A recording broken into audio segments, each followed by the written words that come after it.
Station Veridian drifted like a forgotten mote of dust within the breathtaking expanse of the Chrysalis Nebula.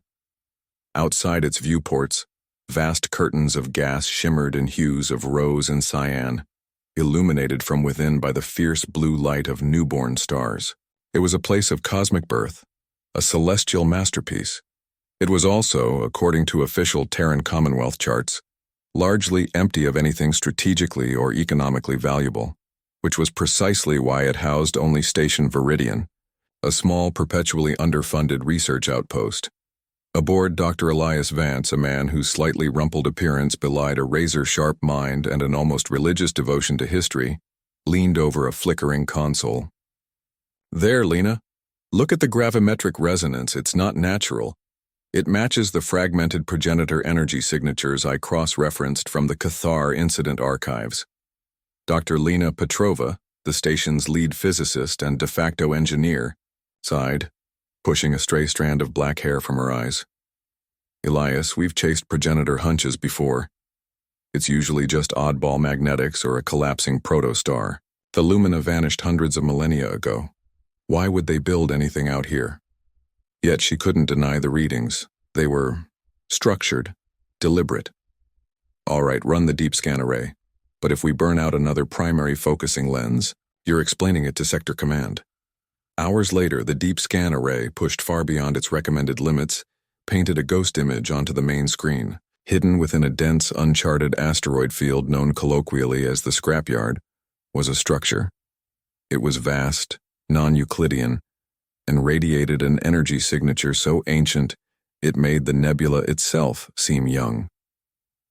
"My God," Vance breathed, his usual academic calm shattered by raw awe. They were here. 2 days later, a cramped shuttle carrying Vance, Petrova, and 2 security personnel navigated the treacherous scrapyard. They found it, a colossal edifice of obsidian-like material that seemed to absorb light, marked with geometric patterns that shifted subtly as they watched. There was no visible entrance, but as Petrova broadcasted a low-frequency pulse based on the energy readings, a section of the wall dissolved, revealing an illuminated, silent passage. Inside, they found a place untouched by time. Crystalline panels glowed with soft internal light. Data conduits pulsed rhythmically. It was a Lumina archive, a treasure trove beyond Vance's wildest dreams. Petrova, her initial skepticism replaced by intense scientific curiosity, set to work, cautiously interfacing her portable console with the alien systems. It's unbelievably complex, but the architecture is almost biological. It seems to anticipate our queries. Slowly, fragments of information began to surface. Star charts showing galactic drift over eons, biological data on species long extinct, and tantalizingly references to the Chrysalis Nebula.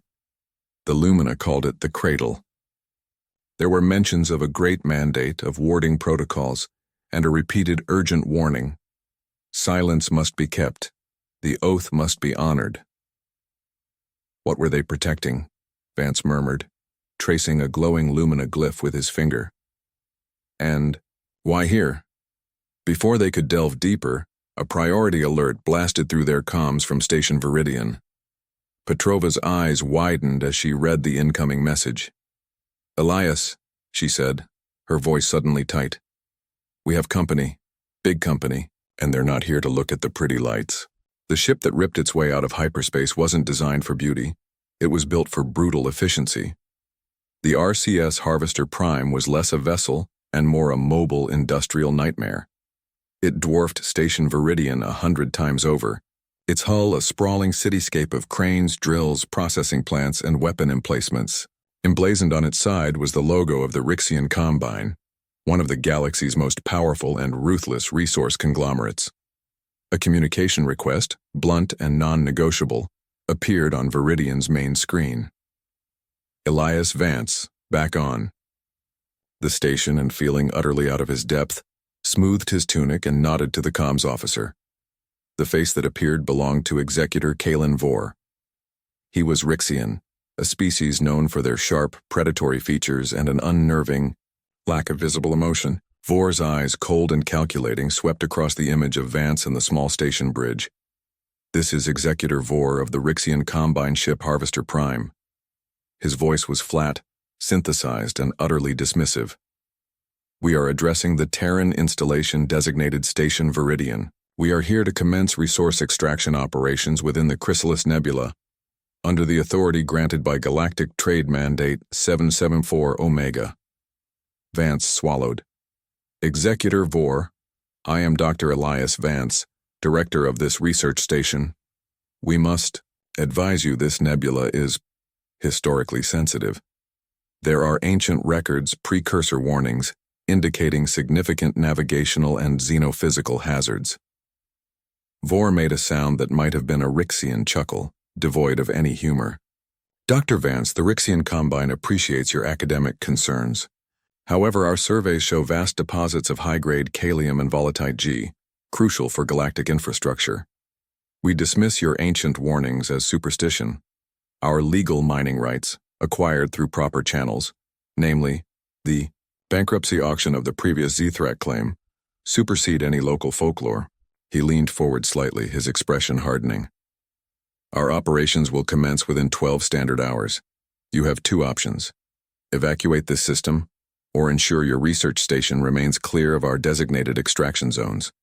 Any interference, accidental or otherwise, will be met with decisive corporate action. Vor out.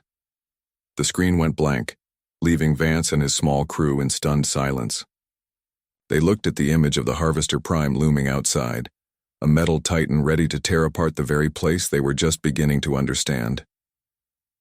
Corporate loopholes, Petrova muttered, her face grim. They bought the claim from a defunct species, and now they think they own the place. They don't care about history or warnings or... She trailed off, thinking of the archive. They don't know what's really here, Vance said, his voice low but firm. And they cannot be allowed to find out the hard way, or to destroy it before it even begins. He looked at Petrova. Lena, how much time do you need in that archive? More than 12 hours, she replied. But Elias, and what can we do? We're a handful of scientists. That's a mobile WMD platform with a mining license.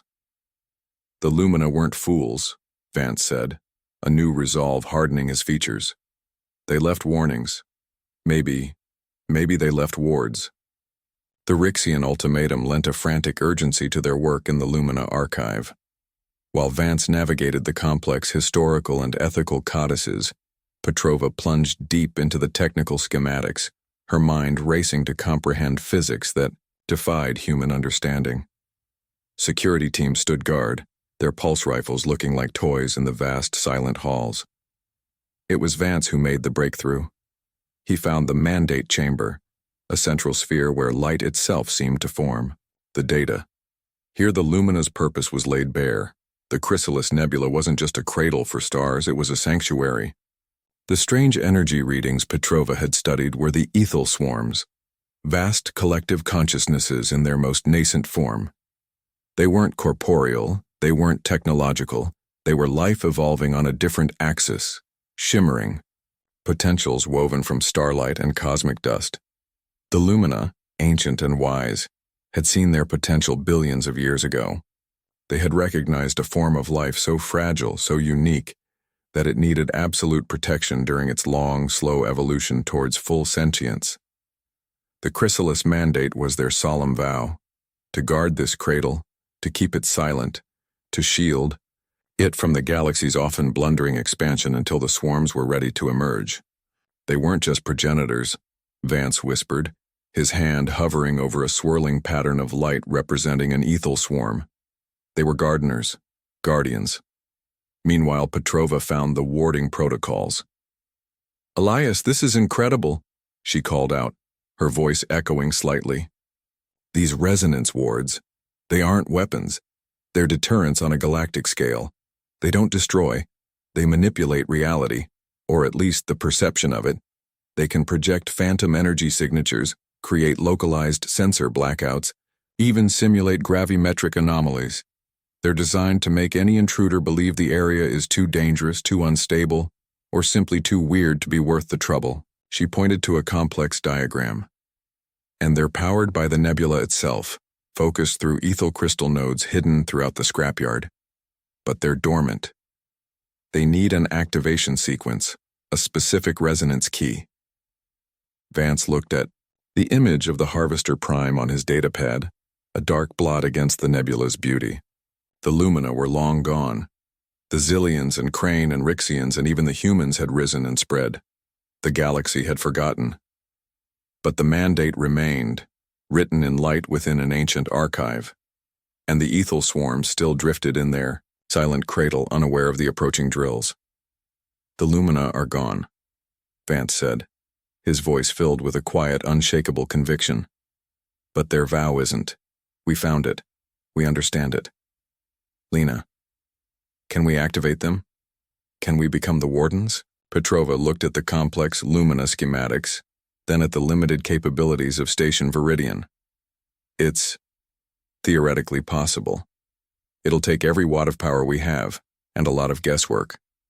It's incredibly risky, Elias. If we get it wrong, we could destabilize the nodes or just announce our presence. If we do nothing, Vance replied, meeting her gaze, the Rixians will tear this place apart. The Lumina kept their promise for eons. We've known about it for less than 2 days, but it doesn't matter, it's our watch now. Petrova took a deep breath. All right, Warden, let's see if we can wake the ghosts. Dr. Vance, now cloaked in the unfamiliar mantle of diplomat by necessity, drafted his formal message. He meticulously cited non-existent clauses of ancient interspecies treaties, invoked long-dead precursor-era navigational edicts, and fabricated alarming Class 7 xenophysical hazard warnings based on his, admittedly incomplete understanding of the nebula's true nature. He sent it to the Harvester Prime with the highest interstellar safety alert priority he could muster. The response from Executor Vor was almost immediate and utterly predictable. A single, dismissive sentence. Your fabricated warnings are noted and disregarded. Cease communication unless you are announcing your withdrawal. Moments later, Veridian's sensors lit up.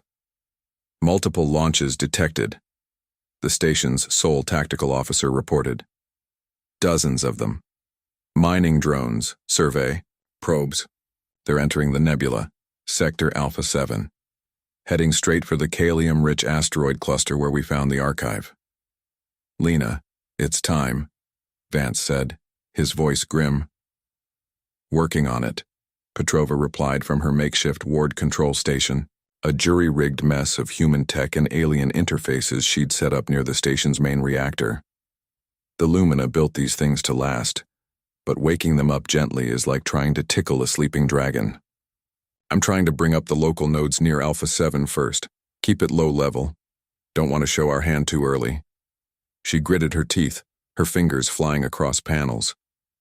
Power levels on Veridian dipped precariously as she funneled energy into the broadcast sequence. Sending the primary resonance key, now. Across the void within the scrapyard, something ancient stirred.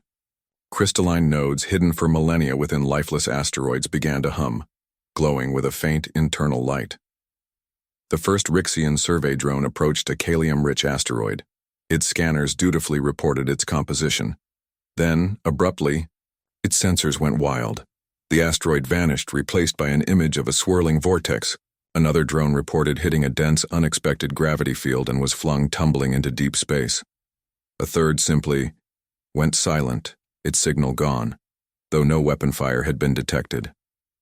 Aboard the Harvester Prime, the drone control room erupted in confusion. Executor, we're getting impossible readings, the chief surveyor reported to Vor.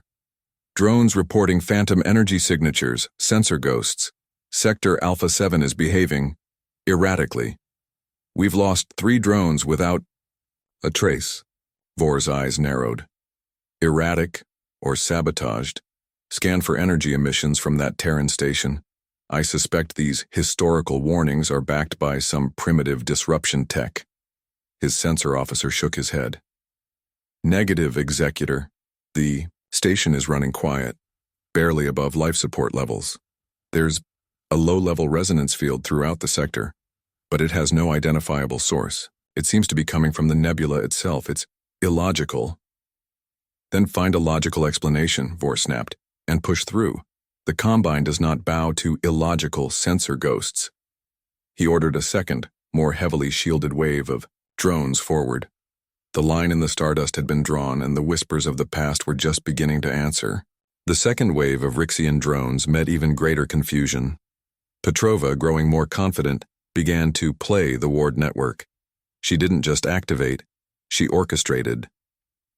A squadron of mining drones, programmed to lock onto a specific asteroid, suddenly found their target shifting, shimmering, and then appearing several kilometers away, forcing their AIs into frustrating recalculation loops. A heavy survey ship, pushing towards the archive's location, found its navigation sensors insisting it was flying backwards, while its external cameras showed it moving forwards. Its crew, staunch Rixian pragmatists, were soon arguing furiously about relativity and sensor malfunction. Petrova layered illusions. Phantom crane silencer ships flickered on Rixian long-range scans, forcing them to power up weapons and divert resources, only for the threats to dissolve into nebula gas. She projected impenetrable energy fields, pure light and resonance, that Rixian mining lasers struck harmlessly, reporting impossible density readings before the field simply vanished, leaving the Rixians shooting at empty space. The most unsettling effect, however, was psychological. Rixian crews across the sector reported a persistent, unnerving feeling, a sense of being watched, not by eyes, but by the very fabric of space. Comms became filled with hesitant whispers, reports of fleeting shadows in viewports, and an inexplicable reluctance to push deeper into the haunted nebula. It was the ethel swarms, disturbed by the ward's activation, their nascent consciousnesses projecting a faint, collective unease that the Lumina tech amplified. Aboard the Harvester Prime, Executor Vor slammed a scaled fist onto his command console. Incompetence, superstition, there must be a source. The Terrans are hiding something. His scans, however, remained stubbornly inconclusive. Station Veridian sat there, radiating nothing more than standard life support and a few science band frequencies. The ghosts were everywhere, yet nowhere. His efficient, logical operation was grinding to a halt against an enemy he couldn't see, couldn't measure, and couldn't fight. Their drones are pulling back, Elias, Petrova reported, wiping sweat from her brow. They're confused. It's working. For now, Vance said, watching the Harvester Prime's menacing silhouette. Vor is a predator. A confused predator is dangerous. He won't give up easily. He'll look for something he can fight. He looked toward Station Veridian's position on the map. And right now, that's us. Vor, frustrated beyond measure and convinced the tiny station held the key, made a decision. If he couldn't fight the ghosts, he would target their suspected puppet master. The Harvester Prime, a behemoth built for grinding asteroids, began to turn, its massive engines firing, setting a direct course for Station Veridian. The whispers of the wardens had bought time, but now the dragon was truly waking. The Harvester Prime filled the main viewport of Station Veridian, an artificial mountain of metal bristling with industrial tools and hard points that could easily serve as weapons. Its approach was slow, deliberate, and utterly menacing.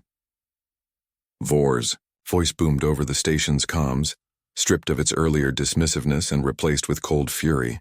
Dr. Vance, your pathetic station has persisted in its campaign of corporate sabotage and interference.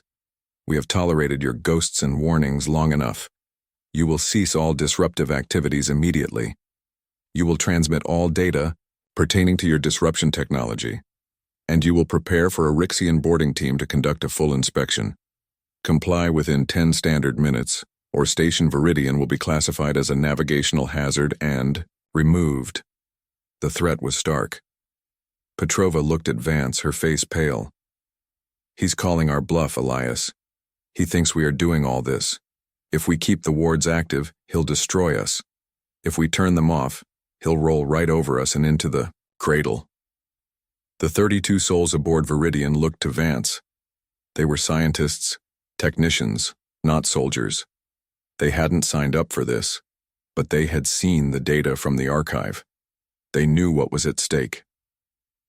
Vance looked at the image, of the Harvester Prime, then thought of the silent ethel swarms drifting unaware in their cosmic nursery. He thought of the Lumina, their ancient promise echoing across hundreds of thousands of years. He felt the weight of that promise settle firmly on his shoulders. Surrender wasn't an option.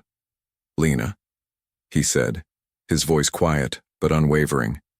"He thinks we're using technology he doesn't understand.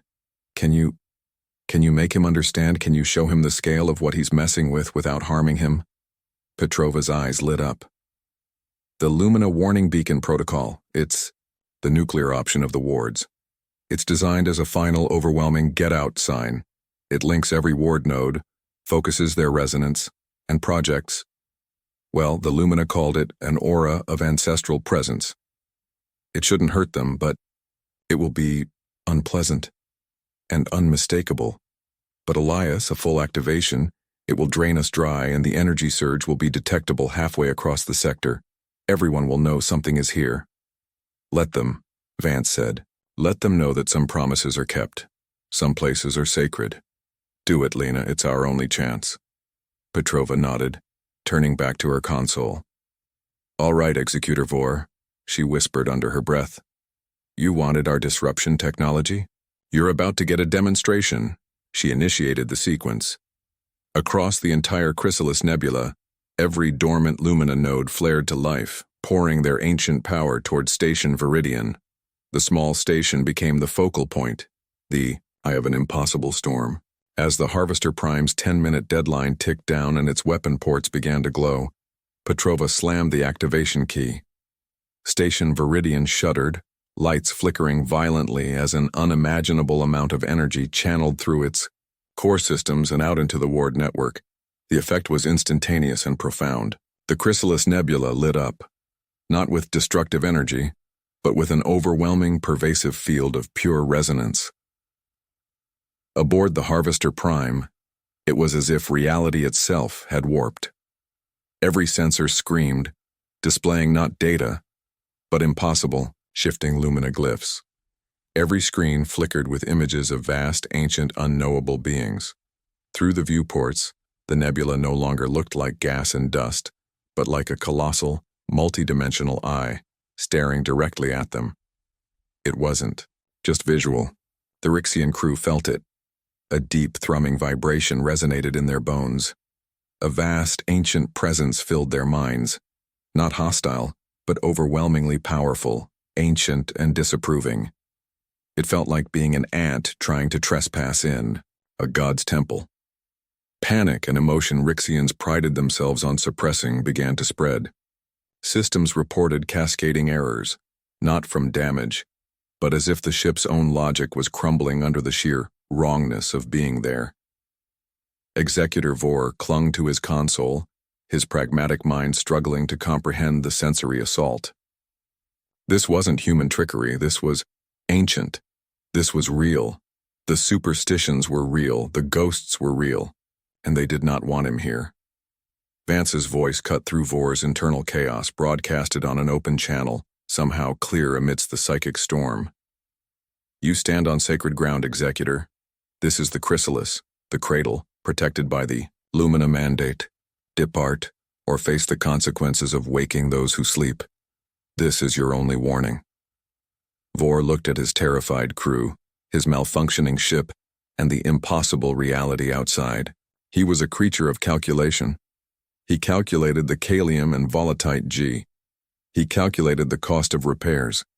He calculated the political fallout of engaging and possibly being destroyed by whatever ancient power resided here, especially after blowing up a Terran station.